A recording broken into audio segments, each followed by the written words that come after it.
For a second, I thought I'd misheard him. His voice was low but clear, slicing through the soft hum of jazz and the clinking of crystal glasses. We were sitting at the best table in the house, under a golden chandelier that made everything look like a celebration. My daughter's laughter floated from the other end of the room. The night was supposed to be beautiful. I was supposed to feel safe.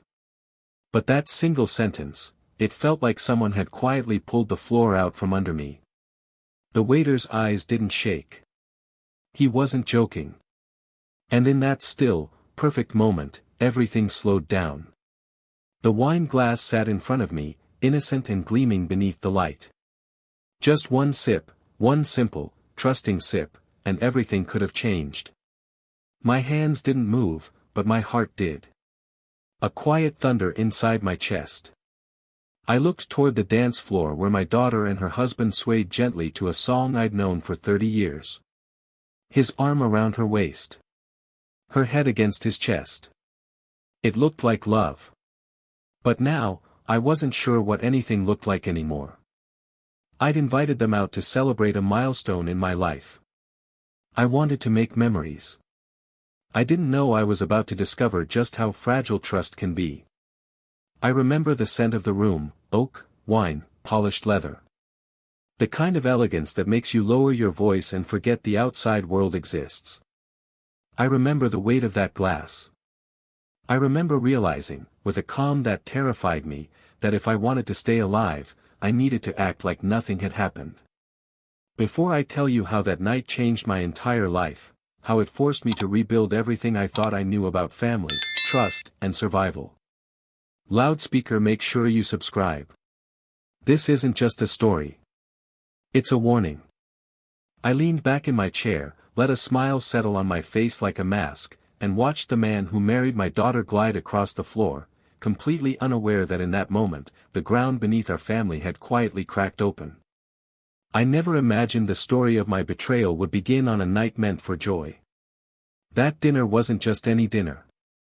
It was supposed to be a celebration of everything I had built in this life.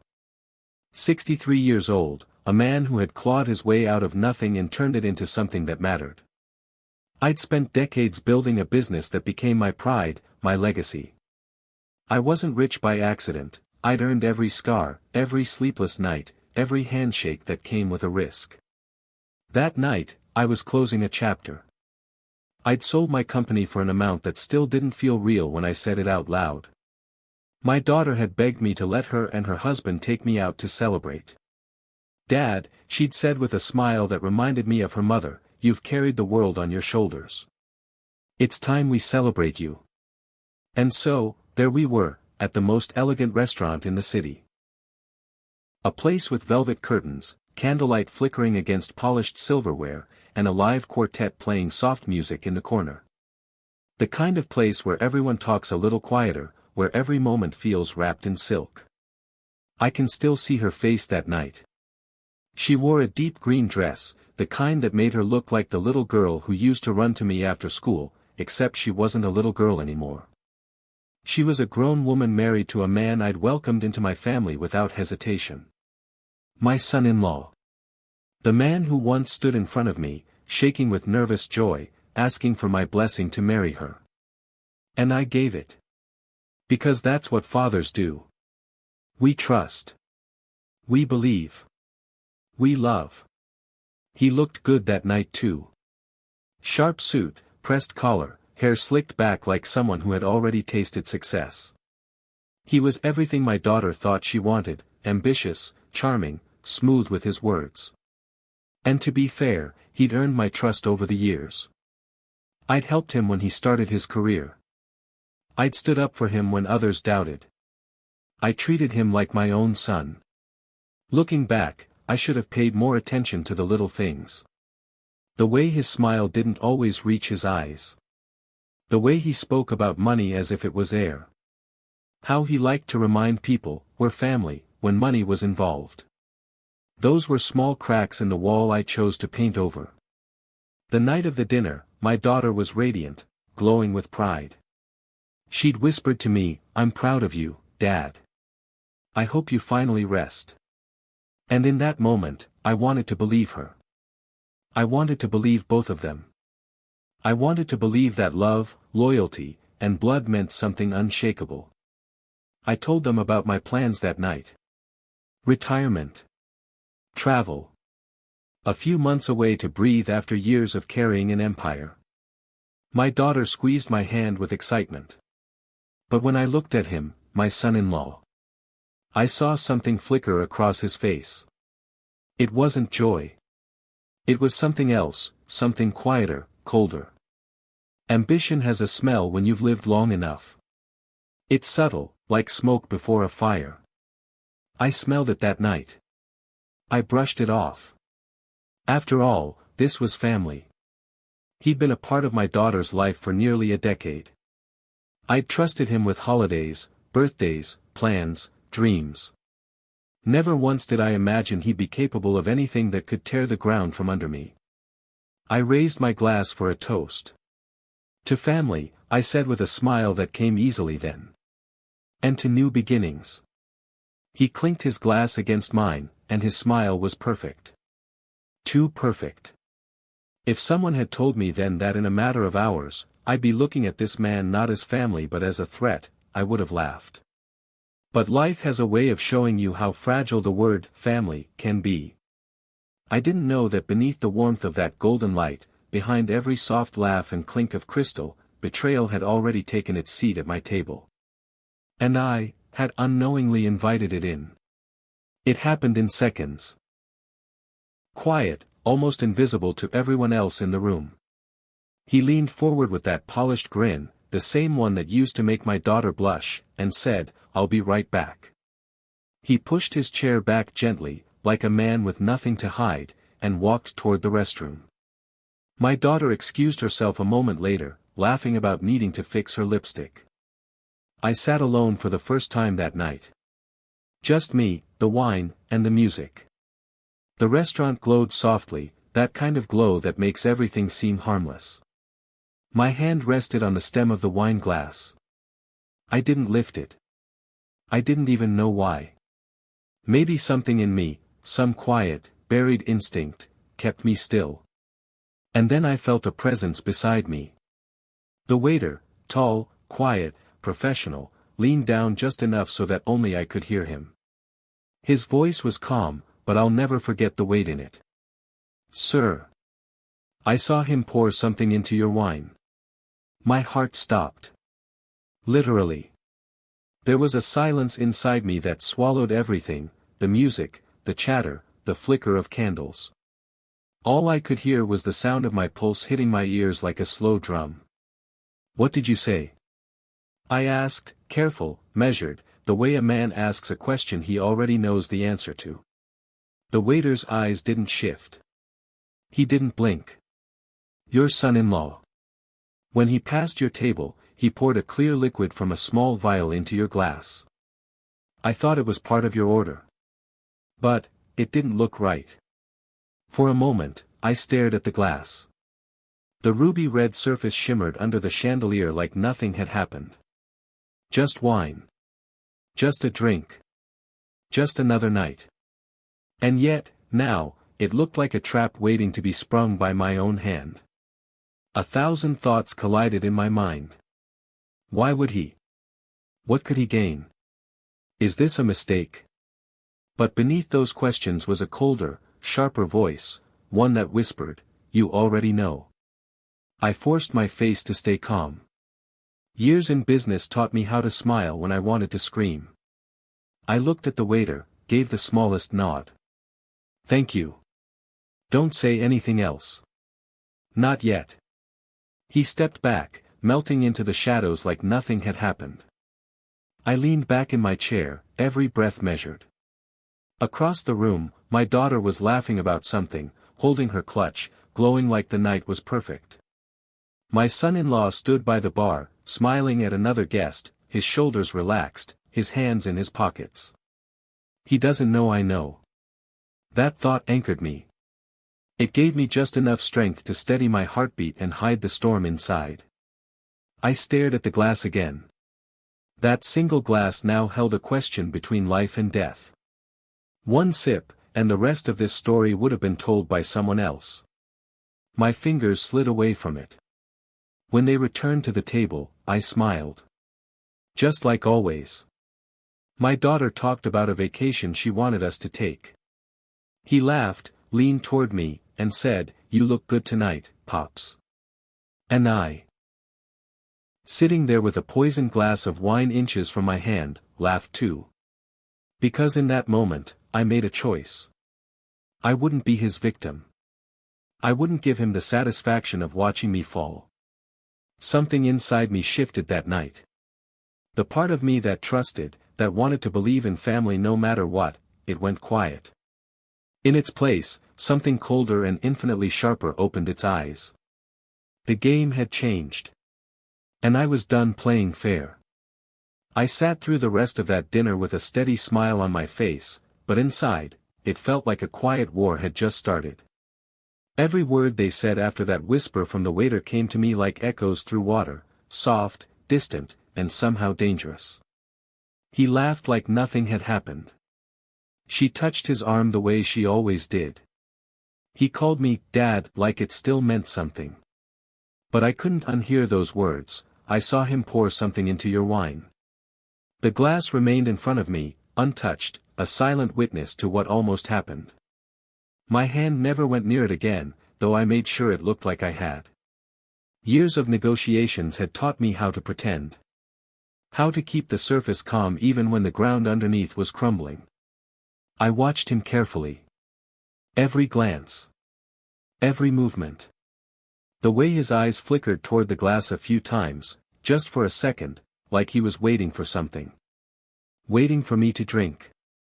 Waiting for the story to end before it even began. But I wasn't the same man I was an hour ago. I told a joke I don't even remember now. Something light, something harmless. My daughter laughed until her shoulders shook, and he threw his head back with a perfect grin. But I saw it now, the subtle tension in his jaw, the way his smile didn't quite reach his eyes. I'd seen that look before, not from him, but from competitors, liars, men who smiled as they reached for your throat. I didn't drink the wine. Instead, I pushed the glass closer to the edge of the table, made it look like I'd taken a sip. His eyes followed the movement. I caught it. That tiny, unguarded flicker. And that was all I needed. As the band played something soft, I leaned back and let my mind replay the past few years. All the small moments I'd ignored, him volunteering to help with my finances, the sudden interest in my will after I fell ill 2 winters ago, the way he always asked questions about what would happen to everything when I was gone. I used to think it was clumsy curiosity. Now I saw it for what it was, preparation. And what cut the deepest wasn't just his betrayal. It was that my daughter had no idea. She sat there beaming, happy, trusting the man who'd just tried to poison her father. If I reacted then, in that moment, I'd shatter her world into 1,000 sharp pieces. But I wasn't going to react. I was going to plan. The waiter passed by again, careful, discreet. Our eyes met for half a second. Just enough for him to know I was still alive, still thinking, still in control. I whispered for a fresh glass of water. The wine stayed right where it was. I made small talk the way you might walk across a frozen lake, testing each step, waiting for the cracks to show. I asked him about work, about his latest project. He answered smoothly, like the perfect husband, like a man who believed his little act would disappear into the night. But there was something else I saw now, his overconfidence. He thought he'd already won. He didn't know the waiter had seen him. He didn't know I was still listening to the sound of my own heartbeat and memorizing every detail. By the time dessert came, my mind was no longer spinning with panic. It was steady. Cold. Quiet. I'd faced hostile takeovers and men who thought they could strip me of everything. I had survived all of them because I didn't rush. I calculated. And that's exactly what I was going to do to him. When we finally rose to leave, I offered my arm to my daughter. She kissed my cheek. He patted my back with that same false warmth. My body wanted to recoil, but my face held steady. I looked him straight in the eye, and for the first time, I didn't see my son-in-law. I saw an enemy who'd made the biggest mistake of his life. As the car door closed behind me, I stared at the city lights flickering on the windshield. I could have gone to the police that night. I could have told my daughter everything. I could have stormed into his world and burned it to the ground. But no. That would have given him too much power over the story. I wasn't going to react. I was going to rewrite it. Every betrayal has a moment where the victim decides whether to bleed or build. Mine came that night, with a poisoned glass of wine still sweating under the restaurant lights. And I chose to build. Not for revenge, at least not at first. For truth. For control. For the quiet, surgical justice only a patient man can deliver. He thought he was the hunter. He had no idea I'd just become the storm. When I left the restaurant that night, I did not go home to rage. I did not call my daughter and hurl accusations into the dark. I drove instead to a place that has a different language for urgency, a private lab whose lights never blink like the polite offices of banks and law firms. I carried the empty wine glass like a relic, careful not to jostle it, feeling ridiculous and precise at the same time, ridiculous because it looked like something a paranoid man might clutch, and precise because the tiniest motion could erase the truth. Years of running a company teach you to respect evidence. Paper trails matter. Signatures matter. Chain of custody matters. I had built businesses on the premise that small things, when ignored, become catastrophes. So I treated that glass like the small thing it was, and the catastrophic thing it could be. At the lab, I asked for gloves, for a receipt, for someone to write the time on the bag. The technician moved efficiently. She had seen people panic before, or men who wanted to be famous for the wrong reasons. I wasn't there for fame. I was there for proof. I watched them seal the sample into a tamper-evident tube and record it on a clipboard in handwriting that didn't tremble. Full analysis, I said. Priority, chain of custody, proof you can stand on. The chemist looked at me with the kind of neutral kindness doctors reserve for men who have decided to stop pretending everything is simple. We understand, she said. We'll call as soon as we have preliminary results. I handed over my credit card and the small vial felt as heavy as a verdict in my pocket. From the lab, I went to my lawyer. I needed someone who would say the things I didn't want to think in public, the law, the locks, the timing. Rachel was the kind of woman who made complexity feel like a solved problem. She didn't offer comfort, she offered order.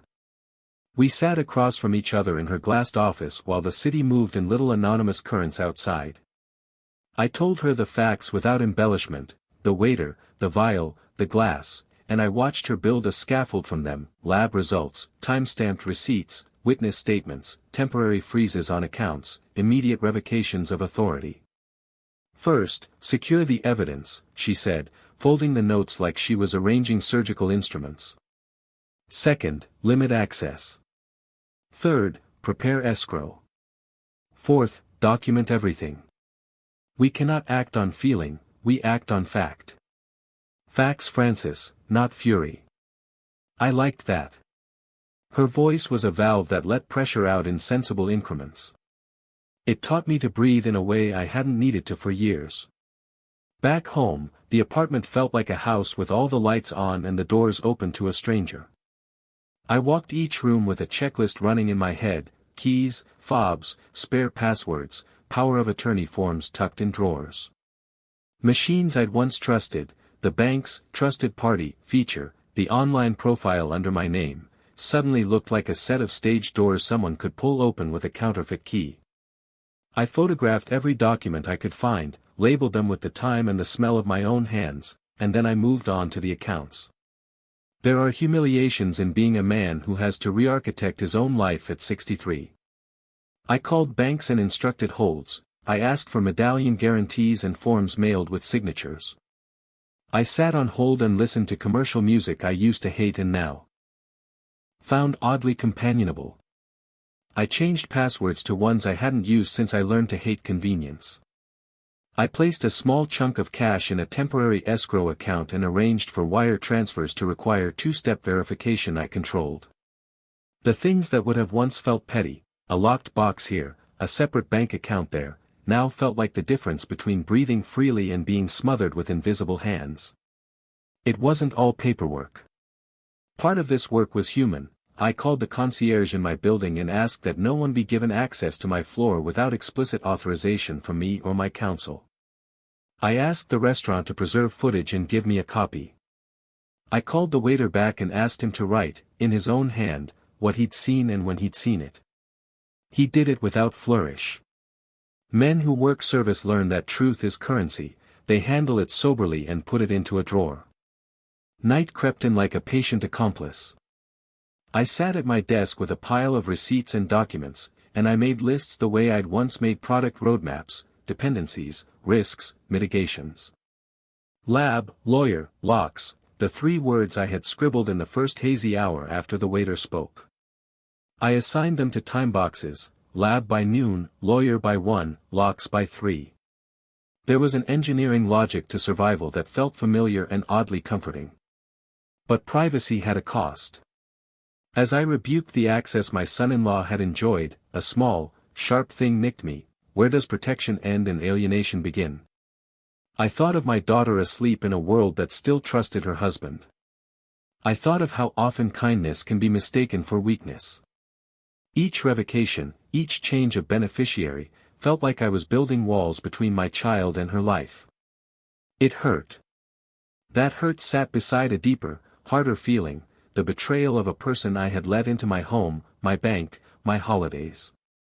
When the lab called late that afternoon with preliminary results, my hands didn't tremble. The chemist spoke in short, clinical sentences, a short-acting sedative, concentration levels that would have altered cognition combined with a blood thinner that could be dangerous with certain heart medications.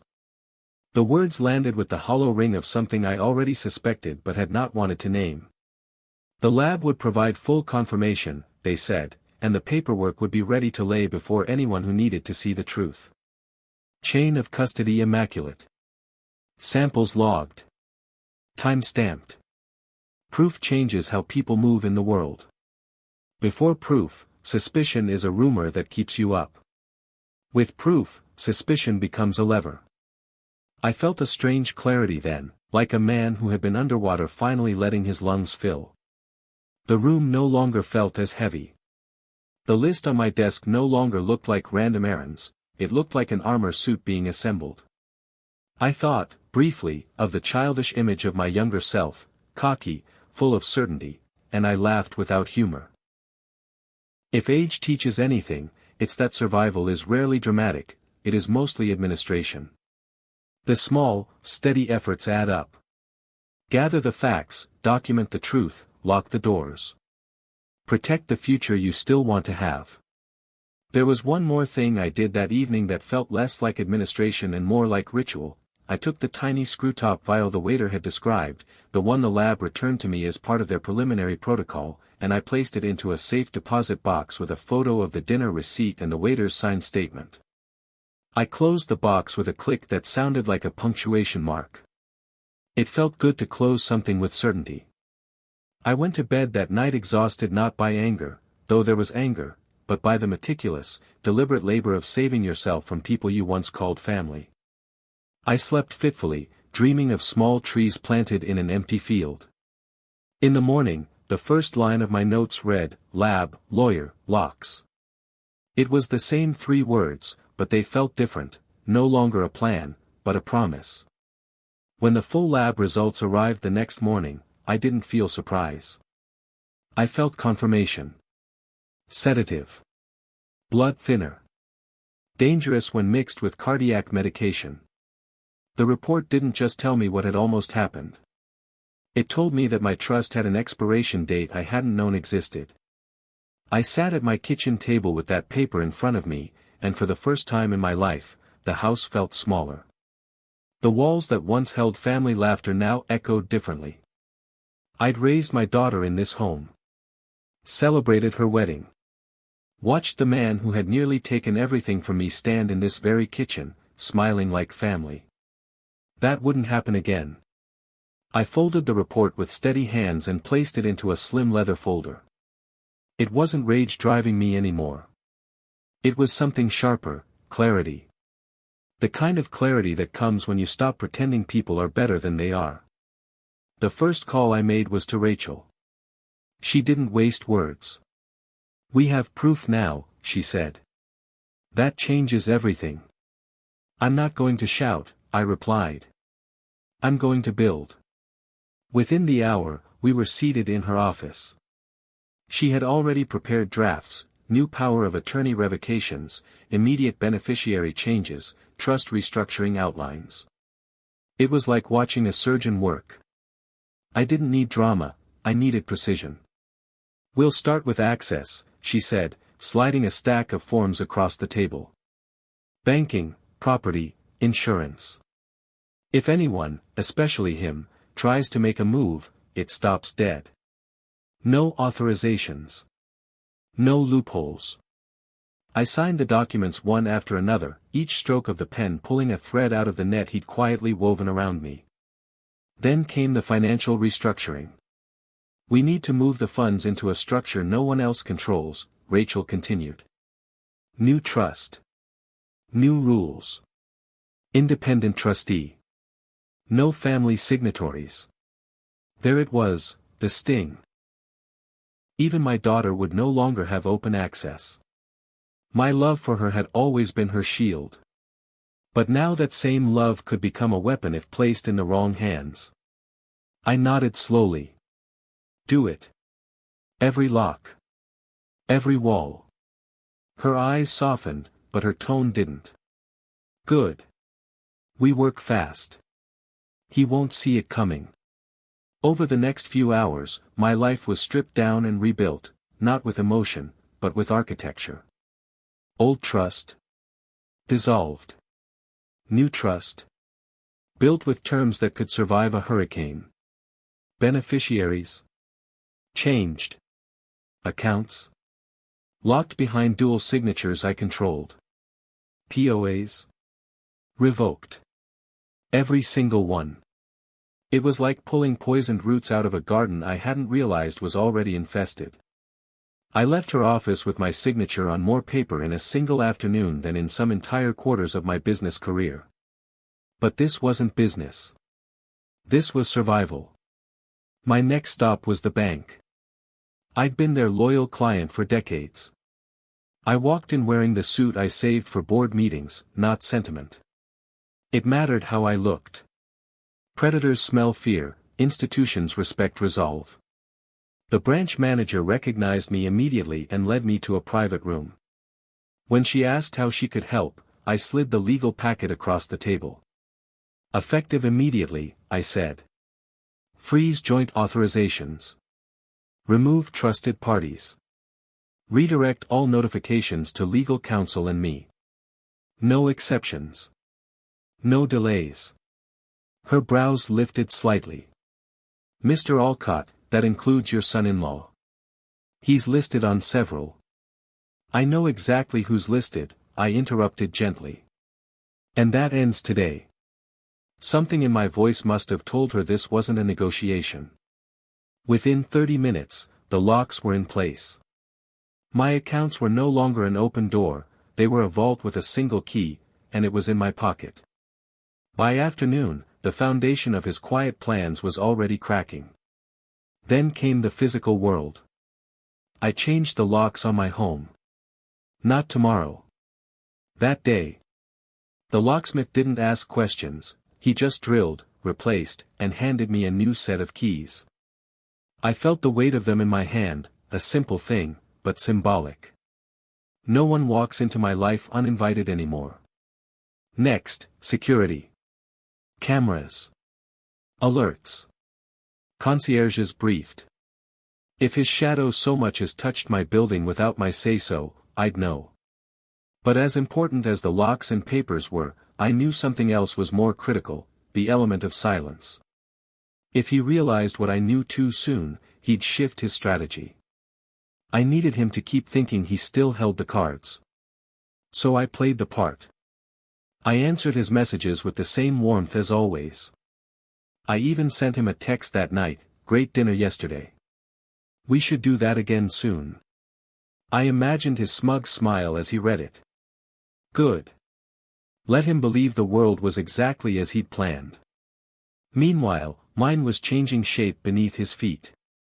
That evening, I sat alone on a park bench a few blocks from my building. A cool breeze threaded through the trees, carrying with it that quiet scent of night air. There was a strange peace in knowing that while he thought he was building a trap, I was constructing something far more dangerous, an invisible wall he wouldn't see until it closed around him. I stared at the city lights and whispered to myself, "You don't get to win this." Because this wasn't about the money anymore. It wasn't even about betrayal. It was about taking back every inch of power he thought I didn't have. I'd spent a lifetime building an empire out of sweat, discipline, and precision. He thought he could dismantle it with a vial and a smile. He was about to learn what happens when you underestimate a man who built his own kingdom. The clock had started ticking, not for me. For him. And I intended to make every second count. The night after the locks were changed, sleep didn't come easy. My body was still, but my mind was walking backward through years. Every memory felt like a card being turned over, revealing the picture I had refused to see. Betrayal doesn't fall from the sky. It builds slowly, like rust. And I'd been blind to it. I remembered the first time I met him, my son-in-law. He had walked into my home with a handshake too firm for a young man and a smile that was just a little too rehearsed. My daughter's eyes shone when she introduced him. She believed he was her forever. That was enough for me. I didn't question. I wanted to see the good in him because she loved him. The first red flag came early. It was subtle. A conversation at a family dinner. He'd leaned across the table, talking about investments, about how smart families moved their assets. He was smooth, almost flattering, as he said, "Dad, you've built something incredible. It'd be a shame if something happened and it wasn't protected the right way." At the time, it sounded like concern. Now, it sounded like a prelude. There were other moments, too. Times I caught him asking quiet questions, too many questions, about my accounts, about what would happen to the house, about the structure of my estate. I convinced myself it was just interest. After all, one day, everything I had would belong to my daughter. Why wouldn't he want to understand? I remembered the trip we took 2 summers ago. I'd fallen ill midway through, a mild heart episode. I was still in the hospital bed when he leaned in and said, "You should really let me help with your financial documents. Just in case something happens." His hand was warm on mine, steady, reassuring. I mistook that for loyalty. He wasn't offering comfort. He was measuring the locks. I thought back to a conversation we had just a few months ago, late at night after a dinner. We'd shared a bottle of wine on the balcony. He asked me casually, "If you were ever not able to make decisions, who'd handle everything?" He said it like a joke. I laughed then. I even told him, "You'll take care of my girl, right?" He smiled. "Of course, Pops." God, how naive I'd been. As the memories rolled on, the cracks widened. The way he started isolating her from family decisions, always positioning himself as the one who understood me best. The way he tried to turn her against my lawyer once, saying Rachel was overcomplicating everything. The way he volunteered to handle my taxes, my filings, my paperwork, things I'd guarded for years. He'd been playing the long game. Carefully. Patiently. I remembered a family gathering, the year I turned 60. Everyone was laughing, toasting. He came to me, hand on my shoulder, and said, "One day, when you pass the torch, I'll make sure it doesn't get dropped." At the time, I thought it was love wrapped in ambition. Now I knew better. It was possession wrapped in politeness. And my daughter? She never saw it.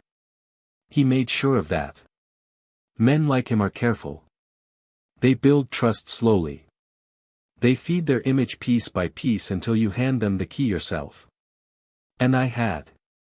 Every memory that night landed like a nail being driven into a quiet, undeniable truth. He hadn't betrayed me that night at the restaurant. He'd betrayed me years ago. I just hadn't been listening. But I was listening now. I poured myself a glass of water and stood by the window, staring out at the city. It's strange how betrayal sharpens the edges of the world. Things that once felt warm start to feel surgical, precise. I saw the city differently that night, not as a place I'd built my life in, but as a chessboard. Every street, every light, every silence, pieces to be moved with intent. I thought about the little vial he carried. How many times had he stood by me, smiling, pretending to care, while quietly imagining what he'd do with everything I'd built? How many nights had I sat beside a man who had already written me out of the future in his mind? My fingers tightened on the glass. But I didn't break it. I wouldn't give him the chaos he expected. Revenge isn't fire. It's ice. It moves slowly. It watches. It waits. That night, I made a vow, not whispered into the air, not written down. A vow inside my bones. He wouldn't just lose access to what he tried to steal. He'd watch it move away from him, brick by brick, until nothing he touched had my name on it. He thought he knew me because he'd seen me old, gentle, softened by love. He forgot I was a builder. And builders know how to take things apart. I closed the blinds and turned off the lights. Tomorrow wasn't going to be another day of reacting. Tomorrow, I'd choose the battlefield. When morning came, I didn't wake up to fear. I woke up to a plan. A clean, deliberate plan. The anger was still there, of course it was, but now it sat behind a locked door in my chest, where it couldn't blur my judgment. Rage makes a man sloppy. I couldn't afford that. This wasn't about shouting or fists or letting pain speak for me. This was about control. Cold, precise control. If betrayal is a storm, you don't fight it in the wind. You pick the ground, build the walls, and let the storm walk into your structure. I knew exactly where it would happen. The same restaurant. The same table. The same golden light that had watched him smile while a veil slipped something into my wine. He thought that night had been his move. He didn't know it was the beginning of mine. I called the restaurant first.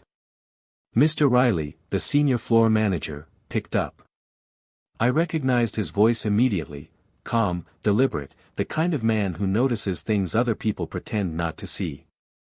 Mr. Alcott, he greeted. How can I help you? I want the same table we had last time, I said. Same time. And I'd like a quiet word with you in person before that dinner. His silence lasted only a second. That was all it took for a man like him to understand this wasn't just a reservation. Of course, sir. It'll be arranged. Next, I called Rachel. She didn't need a long explanation. You're setting the trap, she said flatly. I'm setting the stage, I corrected. We spent 2 hours in her office. Not arguing. Not worrying. Drafting. 2 envelopes. One marked A, one marked B. A was for war. Full legal escalation. Police. Criminal charges. Asset protection. Litigation. A move that would end with him not just cut off, but crushed under the weight of his own greed. B was for control. He would sign an acknowledgement of revocations, agree to therapy, accept legal separation from all financial structures, and relinquish access to my estate. No loopholes. No excuses. 2 paths. His choice. My terms. I was ready for either. Rachel gave me a look as she slid the envelopes into a leather folder. He won't see this coming, she said. He'll think he's still playing the same game, I replied. That's exactly what I want. After the legal work, I stopped by the restaurant. Mr. Riley met me near the entrance, his posture as firm as the night I first saw him walk toward my table. We stepped aside, where the music was soft and no one could overhear. I still remember what I saw, he said quietly before I even asked. I nodded. You'll be at the table tonight. Nearby. Just in case. His voice didn't waver. Yes, sir. I handed him a copy of the lab report, a copy of his written statement, and a time-stamped chain of custody receipt. No threats. No pleading. Just facts. Thank you, I said. For telling me the truth that night. He gave a small nod. People like that, they think no one's watching. But someone always is. I walked out of the restaurant with a strange calm wrapping around me like a tailored coat. The place no longer felt like the scene of a betrayal. It felt like a stage. Mine. That evening, as the sun slipped below the skyline, I stood in front of the mirror and straightened my tie. My reflection didn't look like a broken old man. It looked like someone who had quietly rebuilt the foundation beneath his feet. I checked the folder one last time, 2 envelopes, neatly sealed. A thin, hard line between choice and consequence. Before leaving, I made one final call, to my daughter. My voice was warm, steady. Dinner tonight, I told her. Same place. I want to talk to both of you. It's important. She hesitated for half a second, then said, Of course, Dad. He'll be there too. Good. I arrived early. The restaurant was softly lit, just as it had been that night, but this time I wasn't walking in blind. Every sound was sharp. Every shadow was where it should be. Mr. Riley greeted me at the door, a quiet nod between men who understood more than they said. When I reached the table, I didn't order wine. I ordered water, cold, clear, and pure. A simple message. I laid the folder on the linen. 2 envelopes. 2 futures. He thought he brought me to my knees with a single vial. Tonight, I was going to show him what it meant to face a man who didn't collapse. He was walking into a dinner. I was walking into a battlefield I'd built with my own hands. They arrived exactly at 7. My daughter in a cream-colored dress, glowing as she always did when she believed the world was still kind, and him beside her, tailored suit, polished shoes, a smile that had fooled us all. The moment he spotted me at the table, that smile spread wider. He thought tonight was going to be a soft conversation. A night of old man ramblings and easy persuasion. He didn't know the ground beneath his feet had already shifted. I stood to greet them. My daughter hugged me tightly, as if nothing in the world had changed. His hug was colder, practiced. I could feel it in the stiffness of his hands. Same table, he said with a light chuckle. Looks like we're making this place a tradition. Yes, I replied calmly. A tradition. I gestured for them to sit. The waiter brought menus, but I didn't touch mine. My folder was already on the table, 2 envelopes side by side, silent as loaded chambers. Mr. Riley hovered a few steps away, not enough to be intrusive but close enough to matter. We talked at first like everything was normal. My daughter asked about my day. I gave her soft answers. She smiled. He cracked a joke or two, trying to control the rhythm of the conversation. But I didn't bite. I let silence shape the space between us. Silence has power when it's intentional. I let my fingers brush against the edge of the envelope labeled A and looked directly at him. His laughter faltered. There's something I need to talk to both of you about, I said. My daughter's expression softened with concern. Dad, what's going on? I exhaled slowly, not to stall, but to let my words fall into place like a blade finding its sheath. What happened the last time we sat here was not just a dinner. It was an attempted betrayal. The word hung in the air like a slow echo. His eyebrows lifted in mock confusion. Betrayal? What are you talking about? I reached for the glass of water the waiter had set down earlier. I didn't drink. I just stared at it for a moment. The last time we sat here, someone poured something into my wine when they thought I wasn't looking. My daughter frowned. Dad, what? I raised a hand gently. I'm not speculating. I'm telling you what happened. And then, quietly, from the corner, Mr. Riley stepped forward. I hadn't called him, but he knew his cue. He stopped at the edge of the table, hands folded behind him, voice steady. I was working that night. I saw your husband walk by, take out a small vial, and pour something into Mr. Alcott's wine. I informed him immediately. The world tilted for my daughter in that moment. I saw it. Her lips parted, but no sound came. His face, though, his face tightened just for a heartbeat before he forced another smile. This is ridiculous, he said smoothly. Some waiter's mistaken me for someone else. I slid the lab report across the table like a dealer revealing his winning hand. Then this must be a coincidence too. The liquid was tested. Sedative. Blood thinner. A cocktail that would have left me unconscious, or worse. He leaned back slightly, his mask beginning to crack. This is insane. I didn't raise my voice. I didn't need to. No. What's insane is thinking you could play with my life like it was nothing. My daughter's eyes darted between us, her voice shaking. Tell me this isn't true. He reached for her hand, but she pulled back. That flicker of distance, small but real, hit him like a slap. This is some setup, he said, trying to regain control. You're sick, old man. Paranoid. You've been acting weird for months. I interrupted him with a quiet, final tone. Do you really want to pretend this is a misunderstanding? And then, with deliberate precision, I opened the folder and slid the 2 envelopes onto the table. A and B. Do you know what these are? I asked. He stared at them like they were traps he couldn't quite see.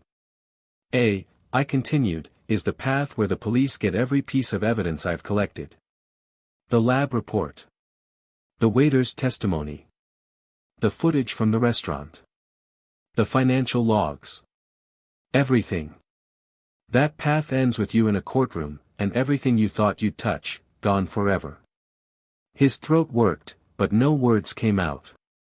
B, I said, tapping the other envelope, is the path where you sign a legal agreement acknowledging everything has been revoked. Every account. Every trust. Every single piece of my estate. You accept boundaries. You accept help if you want it. You get no access to anything ever again. You get your life. And you walk away. My daughter covered her mouth. Tears welled up in her eyes. He laughed, sharp and bitter. You think you can force me to choose? You're bluffing.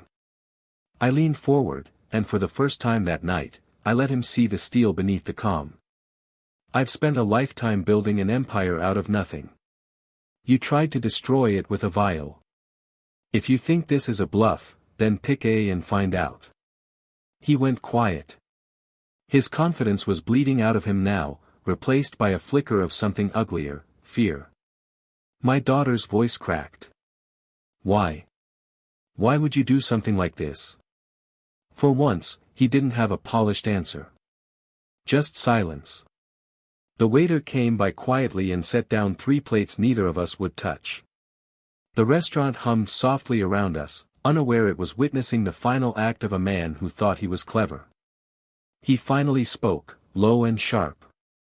What if I don't choose? Then the choice makes itself, I replied. A goes to the police in the morning. And the world gets to see you for what you are.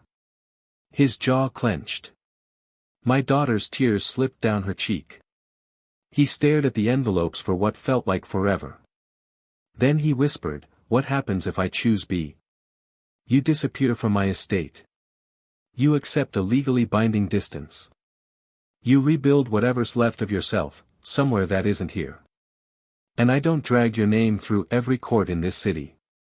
That's your mercy. That's the last gift I'll ever give you. His eyes darted toward my daughter, searching for something: pity, leverage, love. But she wasn't looking at him anymore. She was looking at me, trembling, her world shattering piece by piece. He reached for envelope B, slowly. Carefully. Like a man who finally realized he was standing on a collapsing bridge.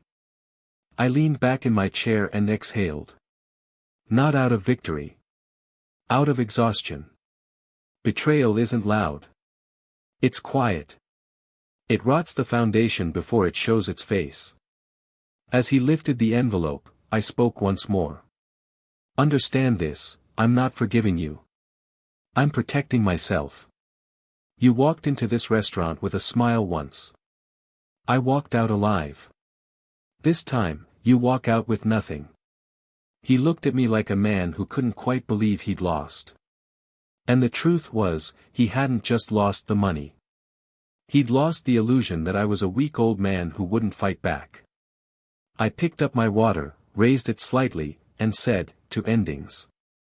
He didn't toast back. My daughter sat in silence.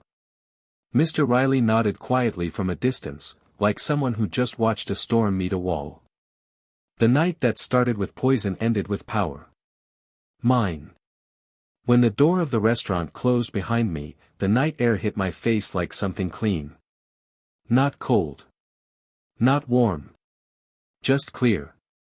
I stood on the steps for a few seconds, breathing slowly, letting everything settle, the sound of his silence, my daughter's tears, the weight of those 2 envelopes.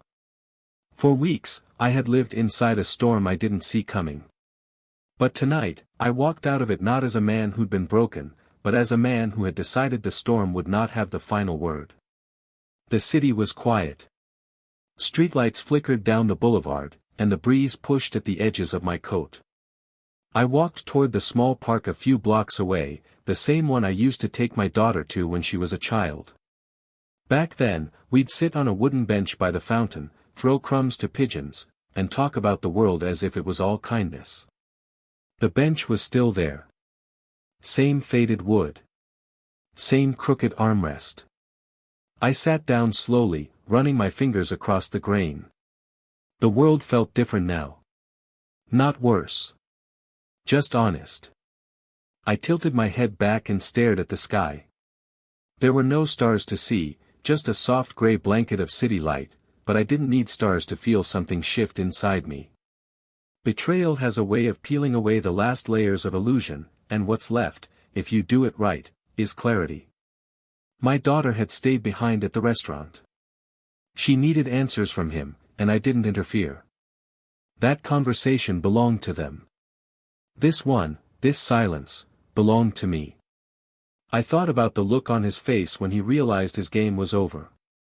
The arrogance drained out of him like a punctured tire. No raised voice. No fight. Just the slow understanding that everything he'd built in the shadows had been burned in the light. People like him underestimate men like me because they mistake age for weakness. They forget what men learn when they've built things from nothing. We learn patience. We learn timing. We learn how to build walls quietly, and how to strike with precision. I could have destroyed him completely. I could have watched him rot in a cell. But what I gave him was something worse, a life without the power he thought was already his. A clean cut. A permanent exile. He didn't just lose what he tried to steal. He lost access. And that was something he couldn't buy back. I ran my hand over the bench again, slower this time. I realized that while betrayal had taken something from me, it had also given me back something else, my vision. My grip. My sense of control. I'd been too generous for too long, believing blood was a shield. Tonight reminded me that blood can also be the blade. A couple walked past me, laughing softly, unaware of the war I had just ended. And in that ordinary sound, I found something almost beautiful. Life doesn't stop because someone tries to break you. The world keeps spinning, and if you stand still long enough, it hands you a quiet kind of strength. I looked down at my hands. They weren't shaking. They were steady. All the locks were changed. All the accounts secured. All the bridges that needed burning were turned to ash. But I wasn't angry anymore. Anger was useful for a while. But clarity was better. Clarity doesn't shout. It settles. A faint smile tugged at the corner of my mouth, not joy, not triumph, just quiet recognition. He had tried to poison me. But the truth is, he never understood who I was. I wasn't a man waiting to be saved. I was a man who had already learned how to survive. I thought about what my daughter must be feeling, how her world was breaking at the same moment mine was being rebuilt. She was innocent in this, and no matter how deep the cut, she was still my child. I would protect her. Not by shielding her from the truth anymore, but by letting her face it. Sometimes love isn't about saving someone. Sometimes it's about letting the world reveal itself so they can see it clearly, too. The wind picked up. A leaf brushed against my shoe. I closed my eyes and let the night breathe around me. I didn't need applause. I didn't need revenge. I just needed the silence, the kind of silence that comes after a storm when you know you've already won. Loudspeaker. And if you've ever been betrayed by someone who wore the mask of family, if you've ever had to build your strength back from the ground up, make sure you subscribe. I tell stories that remind us, sometimes, survival is its own revenge. When I finally rose from that bench, the city didn't feel like a battlefield anymore. It felt like mine again. And that was enough. The days after that night felt strange at first. There was no dramatic explosion, no police sirens, no courtroom brawl. The storm didn't end with thunder. It ended in silence. And silence, when you've lived through betrayal, can feel louder than any noise. I woke up early the next morning to the sound of the city outside my window. Just ordinary life continuing as if nothing monumental had happened. Birds still perched on the railing, the world still spun, and yet, everything had changed for me. For the first time in weeks, my mind was still. The legal process unfolded quietly. My lawyer, Rachel, moved like a machine built for moments exactly like this. The signed agreement was airtight. My accounts were fully secured. The trust had been restructured with precision, the assets locked down in a way that no one, not even blood, could touch without facing iron walls. Envelope B had done its job. He signed it because he had no other choice. He signed it because he realized too late that the empire he tried to steal wasn't made of gold or marble. It was made of discipline. And discipline can't be stolen. In the following days, my daughter moved out of the house she shared with him. I didn't push her. I didn't plead. I simply gave her space, and she walked toward the truth on her own. Pain is an honest teacher, even when it hurts. We met at my apartment 3 days later. She knocked softly, as if unsure whether she still belonged in my world after what had happened. I opened the door, and for a long moment, she didn't speak. She just fell into my arms the way she used to when she was a little girl. No words. Just trembling. Just tears. I didn't see it, she whispered. I held her tighter. You weren't supposed to. He made sure of that. Her voice cracked. I loved him, Dad. I really did. I cupped her face and looked at her the way I did when she was 6 years old and afraid of thunderstorms. And that doesn't make you weak. It just makes you human. She cried for a long time that night. Not because she loved a monster, but because she had to rebuild the picture she'd painted of her life. That's the thing about betrayal, it doesn't just cut the victim. It cuts through everyone connected to them. I didn't talk about the poison.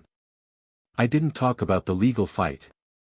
I didn't talk about what I'd built to protect us. I just listened. Sometimes strength isn't in what you say. It's in what you let someone feel safely beside you. After that night, the conversations became easier. Her eyes carried pain, but they also carried something new, clarity. She began to see the quiet manipulations she once ignored. She remembered the small red flags I'd once chosen to overlook. We pieced the story together, not to reopen wounds, but to make sure neither of us would ever step blindly into someone else's shadows again. The house he once walked through freely was sold within the month. I didn't need its walls anymore. They held too many echoes. I moved into a smaller place by the water, quiet, unassuming, mine. No trace of him. No lingering scent of his false warmth. My days became structured again, not around defense, but around living. Mornings by the window. Reading the paper. Phone calls with people who mattered. Evenings at the park, where that old bench still sat waiting like an old friend. I returned to living on my own terms, not reacting to someone else's malice.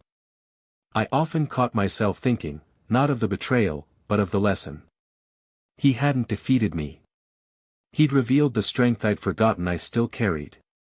Betrayal strips away illusions, but it also sharpens your edges. It teaches you to protect what matters with quiet, calculated force. And for the first time in a long time, I wasn't angry anymore. I was steady.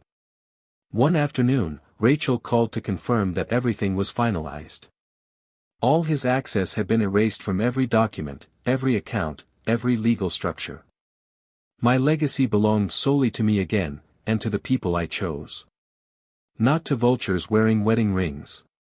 "Are you satisfied?" she asked over the phone. I let out a long, steady breath. Satisfied isn't the word. But I'm free. She smiled through the line. I could hear it. That's better than revenge. She was right. He'd moved out of state after the agreement was signed. I didn't follow the details of his life after that. I didn't need to. Knowing he was out of my orbit was enough. His absence became the proof of my victory. My daughter began to rebuild, too. She started therapy. Reconnected with old friends. Smiled again, slowly, like someone learning to trust sunlight after a long winter. One evening, she joined me on that same park bench. She didn't say much, but she leaned her head on my shoulder. "Thank you for not letting him destroy us," she whispered. I kissed the top of her head. "Thank you for coming back home." We didn't need to talk about the past anymore. It was no longer a wound, it was a scar. And scars are reminders not of weakness, but of what we survive. As the sun dipped behind the trees, I realized something quietly beautiful. This wasn't a story about revenge. This was a story about taking back power. Loudspeaker, if you've ever rebuilt your life after someone tried to break it, if you've ever stood back up when someone thought you'd fall, subscribe. Because these stories are for people like us, the ones who survive storms and learn to walk through the silence that follows. I rose from the bench, my daughter's arm looped through mine, and felt something I hadn't in a long time. Not fear. Not anger. Just peace. The kind of peace that comes when you take back everything they thought they'd stolen.